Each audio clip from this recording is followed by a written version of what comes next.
안녕하세요. 저는 의정부에 사는 40대 초반의 여자입니다. 저는 어릴 때부터 불륜 소재의 드라마를 즐겨봤어요. 하지만 이제는 그런 드라마를 보지 않는답니다. 실제로 그런 일을 겪었으니까요. 제가 어쩌다가 그런 끔찍한 일을 겪었는지 사연 올려볼게요. 30대 초반에 저는 친구의 소개로 한 남자를 만났어요.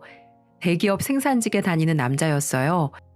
당시 생산직이라는 직업에 편견이 있어서 저는 딱히 기대를 하지 않았답니다.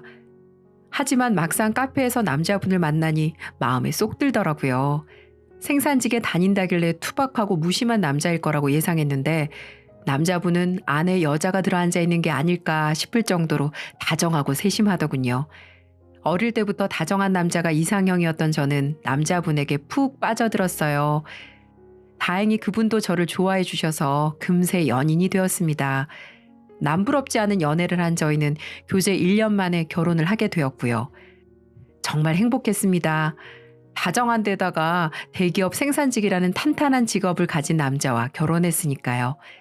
결혼 생활 역시 순탄했어요. 2살 터울의 아들을 둘이나 낳았으니까요. 결혼과 동시에 전업주부가 된 저는 남편과 아이들을 케어하며 매일매일 충실한 하루를 보냈습니다. 하지만 인생이라는 게 행복한 일만 있진 않더군요. 결혼 10년 차에 절망적인 일이 벌어졌습니다. 그날 역시 남편을 출근시키고 아이들을 초등학교에 등교시켰죠. 그런데 갑자기 남편에게 전화가 오는 거예요. 여보, 무슨 일이야? 뭐 두고 갔어? 회사에서 한창 일하고 있을 남편이 전화를 건 게 의아했던 저는 무슨 일인지 물었죠. 여보, 자세한 거 묻지 말고 병원으로 와. 오면 다 얘기해 줄게. 하지만 남편은 자세한 사유를 말하지 않고 병원으로 오라는 말만 하더군요. 목소리가 잠겨 있길래 걱정이 되더군요. 일단 저는 남편이 말해준 병원으로 갔습니다. 그리고 마주할 수 있었죠. 손목 아래가 절단된 남편을요. 여보, 이게 대체 무슨 일이야? 당신 손이 왜 그래? 무슨 일이 있었던 거야? 저는 손목에 흰 붕대를 감고 있는 남편에게 물었어요. 남편은 시리에 빠진 표정으로 제게 일을 하다가 기계에 팔이 빨려 들어가 손이 절단된 얘기를 하더군요.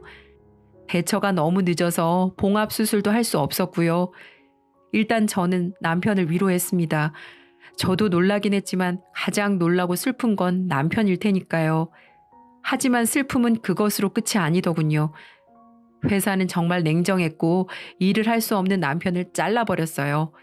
퇴직금을 받긴 했지만 남편은 더 큰 절망에 빠져버렸습니다.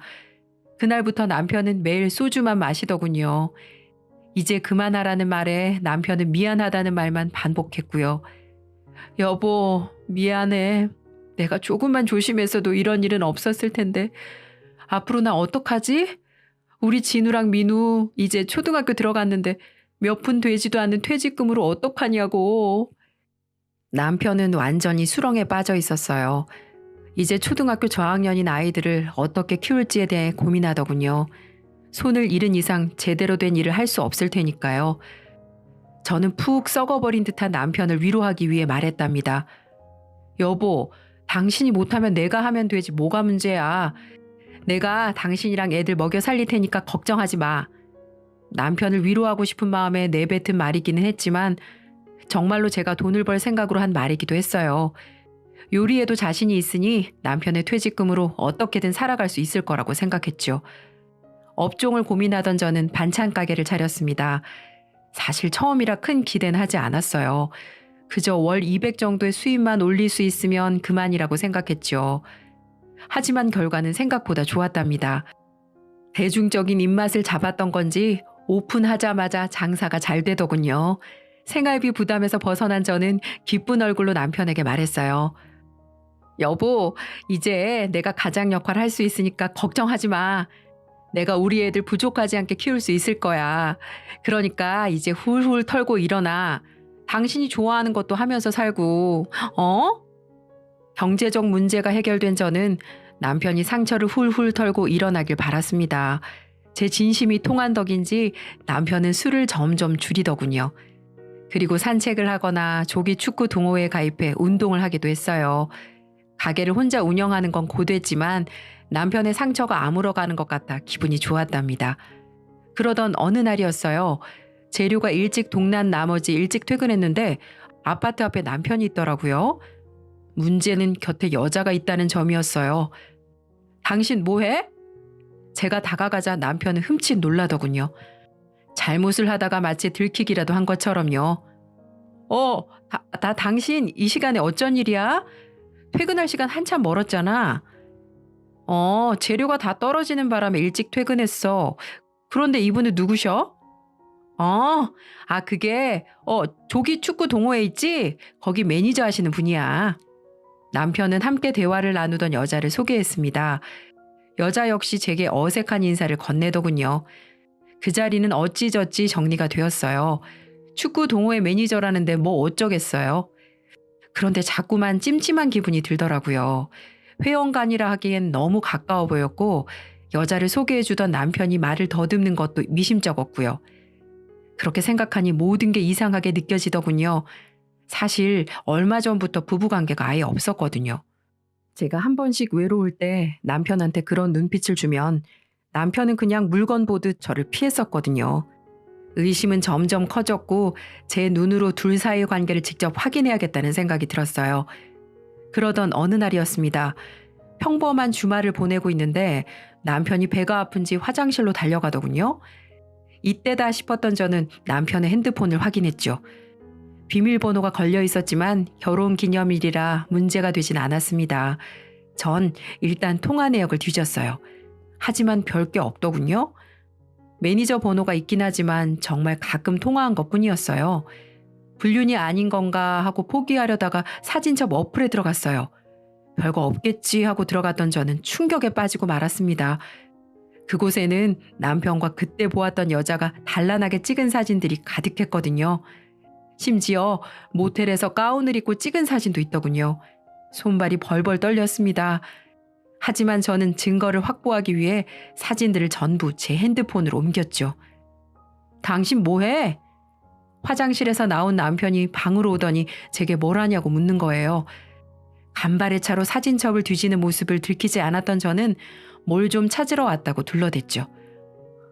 여보, 그나저나 우리 결혼기념일에 당일치기로 여행이나 갈까? 주말이니까 애들 부모님한테 맡기고 갔다 오자. 당진 어때? 이번에 TV에서 보니까 해수욕장 잘 해놨던데. 남편의 말에 대충 대답했지만 속으로는 치가 떨리더군요. 상간녀랑 온갖 더러운 짓은 다 해놓고 여행을 가자니 그것도 결혼기념일에. 마음 같아선 지금 당장 사진을 면전에 들이밀고 소리를 지르고 싶었습니다. 하지만 확실한 복수를 위해 꾹꾹 참았죠. 다음 주 주말이 되자 남편은 조기 축구 동호회에 나갔어요.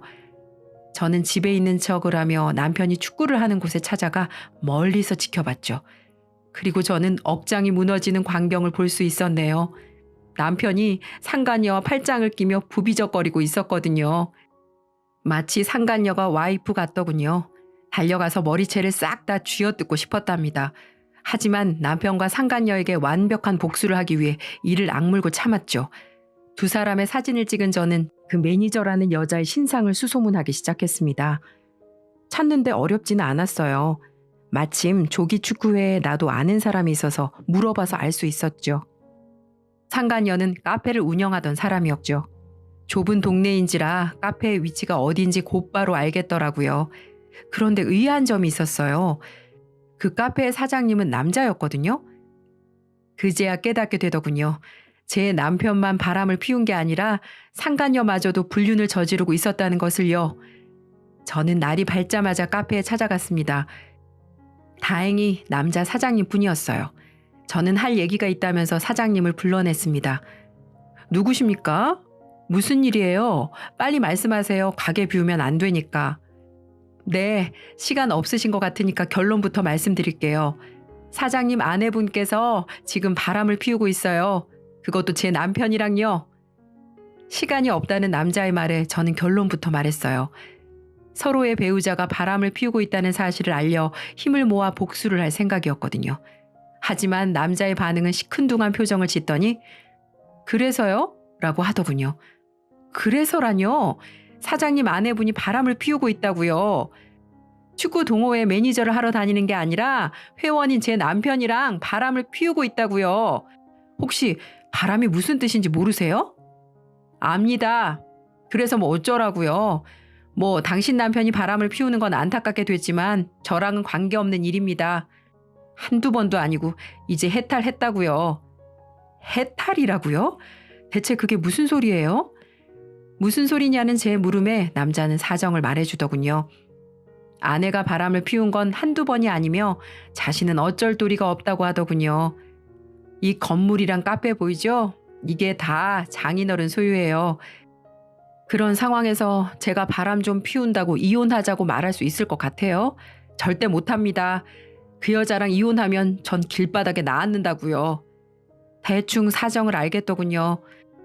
남자는 상간녀의 불륜을 신경 쓰지 않는 게 아니라 경제적 문제 때문에 이혼할 수 없는 거였어요. 고민하던 저는 남자에게 이렇게 말했습니다.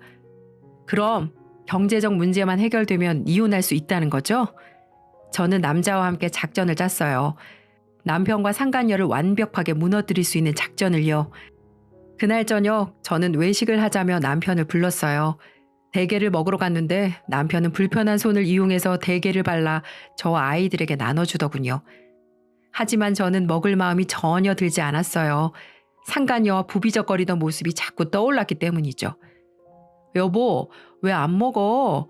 당신 대게 좋아하잖아. 입맛이 없어? 대게 말고 다른 거 시켜줄까? 남편은 평소처럼 다정하게 말해주었습니다. 하지만 기분은 나아지지 않더군요. 상간녀에게도 이렇게 했을 거란 생각이 자꾸 들었거든요. 뭐 그래도 아이들은 좋아하더라고요. 남편은 아이들에게도 자상했으니까요. 웃으며 대게를 먹는 아이들을 보니 마음이 좀 흔들렸어요. 그냥 모른 척하고 넘어갈까 하는 생각도 들었거든요. 저 하나만 참으면 평화로울 테니까요. 하지만 저는 금방 마음을 고쳐먹었습니다. 아이들이 상처를 입을 게 안타깝지만 불륜이나 저지르는 아빠 아래에서 자라게 하는 건 더 못할 짓이라는 생각이 들었거든요. 몇 주 후 때가 됐다는 생각이 들었던 저는 상간녀의 남편 석호 씨와 짠 작전을 실행했어요. 일단 전 며칠 전부터 남편에게 주말 동안 저희 부모님과 여행을 다녀오겠다고 했답니다. 남편은 흔쾌히 다녀오라고 했어요. 하지만 전 알고 있었죠. 남편이 주말 동안 상간녀와 마음 편히 데이트를 즐길 거라는 걸요. 주말이 되었고 저는 여행 갈 채비를 마치고 집을 나섰습니다. 여보, 잘 다녀와. 이번에는 당신네 식구들끼리 가지만 다음에는 나도 껴서 가자. 나한테도 장인장모께 효도할 기회 좀 줘. 남편은 너스레를 떨며 저를 배웅하더군요. 싱글거리는 남편의 얼굴을 후려치고 싶었지만 저는 작전을 위해 알겠다며 집을 나섰어요. 하지만 아파트 근처를 떠나지 않았죠. 남편이 나가는 걸 기다릴 생각이었으니까요. 30분 후 남편이 싱글벙글하며 아파트에서 나오더군요. 남편은 차를 끌고 어디론가 갔어요. 상간녀를 만나러 가는구나 하고 느낌이 왔습니다. 저는 곧장 석호 씨에게 전화를 걸었어요. 석호 씨, 지금 저희 남편 나갔거든요. 그쪽 와이프는요? 저희 와이프도 나갔어요. 아무래도 그쪽 남편 만나러 가는 것 같아요. 저랑 있을 땐 안 입는 짧은 치마를 입고 나갔거든요. 알겠어요. 그럼 전에 얘기했던 대로 미행해줘요. 제가 다시 연락드릴 테니까. 얘기를 마친 저는 전화를 끊고 곧장 부모님 댁으로 향했어요. 갑작스러운 방문에 부모님은 어리둥절해 하시더군요. 그럴 만도 하죠. 여행을 간다고 했던 건 남편을 속이기 위한 구실에 불과했으니까요. 얘, 갑자기 어딜 가자는 거냐? 엄마, 가보면 알아. 아빠도 얼른 가. 내가 엄마 아빠한테 보여줄 게 있어서 그래. 어딜 가냐고 자꾸만 묻는 부모님께 저는 가보면 안다고만 말씀드렸죠. 부모님을 차에 태운 저는 석호 씨에게 문자를 보냈어요. 석호 씨 지금 어디예요? 잘 따라가고 있어요? 지금 모텔 앞이에요. 방금 차 들어갔어요. 이것들이 대낮부터 붙어먹고 아주 난리 났네요. 조금만 기다렸다가 들어가서 호수 알아낼게요. 석호 씨의 문자를 받자마자 저는 차를 출발시켰어요. 부모님은 계속해서 어디 가는 거냐고 물으시더라고요. 하지만 저는 대답하지 않았습니다. 아니, 대답할 수 없었죠. 남편이 다른 여자랑 뒹구는 곳에 간다는 말은 차마 할 수 없을 테니까요. 잠시 후 석호 씨가 말한 그 모텔 앞에 도착했어요. 그곳에는 석호 씨가 서 있더군요. 아니 영훈아, 대체 여긴 왜 온 거니? 엄마는 여전히 어리둥절한 표정으로 물으셨어요. 그럴 만도 하죠. 딸이 어딘가로 가자고 하더니 모텔 앞에 딱 멈췄으니까요. 저는 의아해하는 부모님께 조심스럽게 말씀드렸답니다. 엄마, 아빠, 내가 지금부터 많이 놀랄 만한 일을 할 거야. 그건 아마 엄마, 아빠 가슴에 못을 박는 일일 수도 있어. 하지만 반드시 해야 할 일이야. 그게 나나 우리 애들한테도 장기적으로 좋은 일이고. 그러니까 나 너무 원망하지 마. 부모님은 여전히 무슨 소리인지 이해하지 못하셨어요. 하지만 이해하지 못해도 됐죠. 어차피 잠시 후면 모든 걸 깨닫게 되실 테니까요. 저는 부모님과 함께 모텔 안으로 들어섰습니다. 카운터 직원과 미리 얘기가 된 건지 석고 씨는 마스터 키를 들고 있더라고요. 저와 부모님 그리고 석고 씨는 엘리베이터를 타고 올라갔어요. 잠시 후에 일어날 일을 생각하니 심장이 쿵쾅쿵쾅 대더군요. 저희는 하나의 문 앞에 섰습니다. 저는 석고 씨를 바라보며 문을 열라고 했답니다. 삐리릭 하는 소리와 함께 문이 드디어 열렸어요. 저희는 곧장 방 안으로 뛰쳐들어갔죠. 저는 그 쓰레기 같은 것들을 향해 소리를 지르려고 했어요. 하지만 저보다 먼저 소리를 지른 사람이 있었죠. 자네 지금 뭐 하는 건가? 소리를 지른 건 아빠였습니다. 아빠는 벌개진 얼굴로 남편을 바라보고 있더군요. 남편과 상간녀는 그제야 저희가 왔다는 사실을 깨달았고요. 여보, 장인어른, 대체 여길 어떻게? 남편은 귀신이라도 본 것처럼 굴더군요. 상간녀 역시 벌벌 떨고 있었고요. 그럴 만도 했겠죠. 여행을 간다고 했던 처가댁 식구들이 온통 모텔방으로 우르르 몰려왔으니까요. 네가 감히 내 딸을 놓고 바람을 피워? 격분한 아빠가 남편에게 달려들었답니다. 참고로 저희 아빠는 젊은 시절에 복싱 대회에 종종 출전할 정도로 건장한 사람이었습니다. 장인어른 잠시만요. 제가 다 말씀드리겠습니다. 잠시만 고정하세요. 남편은 실오라기 하나 걸치지 않은 몸뚱이로 아빠를 진정시키려 하더군요. 하지만 소중한 딸의 남편이 딴 여자랑 놀아나는 걸 보고 진정할 아빠가 세상에 어디 있겠어요. 아빠와 남편은 좁디 좁은 모텔방에서 추격전을 벌였어요. 남편 역시 아빠가 젊은 시절에 운동했다는 걸 알기에 필사적으로 도망쳤죠.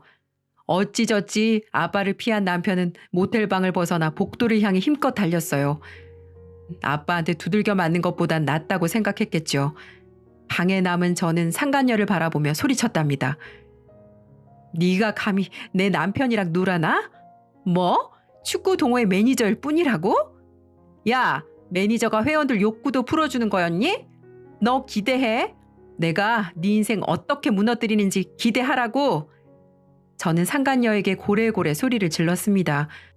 얼마나 소리가 컸는지 다른 방에 있는 손님들이 들여다볼 정도였으니까요. 그날은 그렇게 정리가 되었습니다. 불륜을 들킨 남편 역시 집으로 돌아왔고요.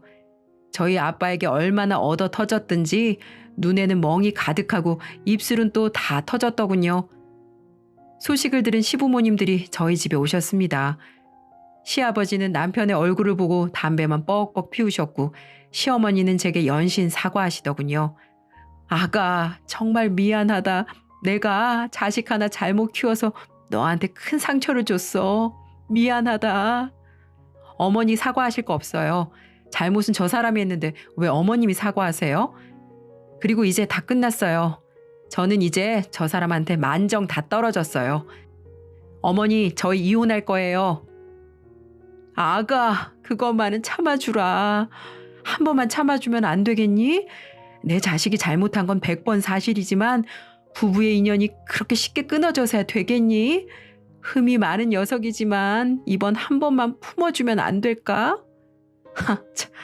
어머니는 어떻게 같은 여자면서 그렇게 말씀하세요? 그리고 뭐라고요? 부부의 연을 쉽게 끊는다고요?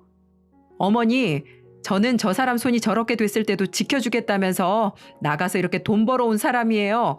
그런 저를 냉혈한 취급하시는 거예요? 저는 시어머니에게 마구 소리를 질렀습니다. 제게 잘해주시던 분이지만 남편이랑 이혼하기로 결심한 이상 더 이상 제 시어머니가 아니었죠. 제 말에 시어머니는 아무런 말씀을 못 하시더군요. 자식이 큰 잘못을 저지른 것도 사실이고 제가 남편을 대신해 돈을 벌어온 것도 사실이었으니까요. 바닥에 주저앉은 남편은 말없이 눈물만 후두둑 흘리더군요.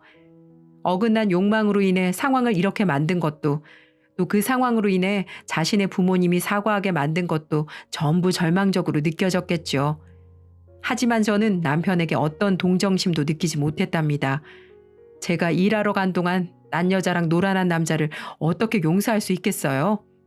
몇 개월이 지나 저는 결국 이혼했습니다.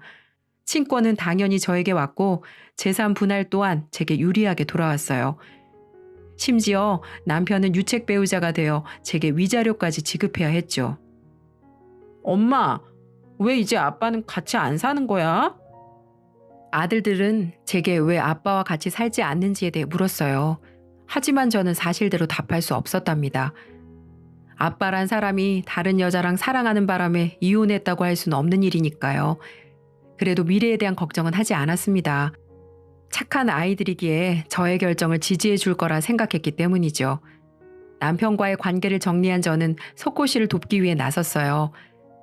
저는 석호 씨와 함께 이혼 소송으로 유명한 변호사를 찾아갔죠. 그리고 남편의 핸드폰에서 발견한 사진들을 모두 넘겼답니다. 이 정도면 상대 측에서 뭘 준비하더라도 찍소리도 못하게 할 수 있을 것 같은데요. 변호사는 저와 석호 씨 준비성에 놀라더군요. 그렇게 석호 씨는 상간녀에게 이혼 소송을 걸었습니다. 그리고 제 경우와 마찬가지로 양육권은 물론 재산 분할까지 유리하게 받았고요. 석호 씨는 제게 연신 고맙다고 말하더군요. 경제적인 이유로 불륜을 묵인할 수밖에 없었던 석호 씨 역시 그렇게 자유를 찾게 되었습니다. 그렇게 6개월이 흘렀어요. 기존에 하던 반찬 가게를 잘 운영하며 살던 저는 아주 오랜만에 시어머니의 전화를 받게 됐어요. 시어머니는 남편이 다쳤다는 소식을 전하더군요. 시어머니는 제게 병원 이름과 호실 번호를 말씀해 주시더니 부탁이니까 딱 한 번만 가달라고 하시더라고요. 대충 얘기를 듣고 갔지만 실제 마주한 광경은 더욱 처참했습니다. 남편의 두 다리가 붕대로 칭칭 감겨 있었거든요. 사정은 이랬습니다. 제게 경제적으로 기대던 남편은 이혼을 당한 뒤 생계의 위협을 느끼게 되었다더군요. 손이 다쳐 어떤 일도 할 수 없었던 남편은 장갑을 낀 채 배달 일을 구했다고 해요. 하지만 결국 빗길에 넘어졌고 두 다리를 다치게 되었다고 하더군요. 남편은 병문 안으로 온 저를 바라보며 참회의 눈물을 흘렸답니다. 여보, 대체 어쩌다가 내가 이 꼴이 됐는지 모르겠다. 할만으로도 지옥 같은데 이렇게 다리까지. 내가 당신한테 상처 주는 바람에 신이 나한테 천벌을 내리셨나 봐. 그래, 싸다 싸. 나는 그냥 이런 꼴을 당해도 싸. 남편은 병원 침대에 누운 채로 하소연을 했어요. 소변 하나 제 힘으로 해결하지 못하는 그의 모습은 비참했고요. 하지만 동정심은 전혀 들지 않더군요. 남편이 말한 것처럼 천벌을 받았다는 생각밖에 들지 않았습니다. 괜한 말로 동정 살 생각이라면 그만둬. 내가 당신한테 느끼는 감정이라곤 혐오 하나뿐이니까. 그리고 지금 이 순간부터 다시 만나는 일은 없을 거야. 어머니께서 하도 부탁해서 온 것뿐이니까 재결합 같은 거 꿈도 꾸지 말고 여보란 말 하지도 마. 그럼 난 이만 갈게. 저는 남편의 대답조차 듣지 않은 채 병원을 나섰어요. 제 자신이 이렇게 차가웠었나 하는 생각이 들긴 했지만 후회는 하지 않았습니다. 제게 상처 준 사람에게 고운 말을 할 수는 없으니까요. 제 사연은 여기까지입니다. 여러분들에게 드리고 싶은 말씀은 결혼이라는 제도에 얽매여서 배우자에게 무조건적인 헌신을 할 필요는 절대 없다는 거예요. 덮어놓고 헌신을 하다가는 저처럼 뒤통수를 맞는 일이 생길 수도 있으니까요. 제 사연 들어주셔서 감사합니다.